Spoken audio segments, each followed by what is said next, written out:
mga kasakitan, mabot na gani mga pagsulay sa kinabuhi usahay, pag dili kita makabantay, mo question pa sa Ginoo. Ngano man Lord?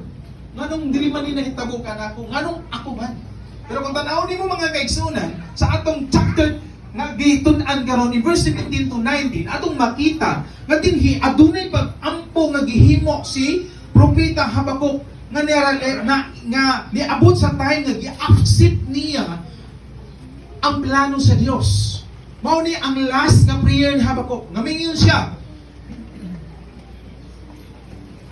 Gi-accept niya mga kaigsunan niyo siya dinhi bisan pag dili na mamulak ang igira o mamunga ang mga paras ug ang mga olibo. Bisan pag wala na'y maaning abot sa kaumahan ug mga matay na ang kahiyupan. Wala na'y sulod ang ilang mga puy-anan. Magmayagi hapon ako.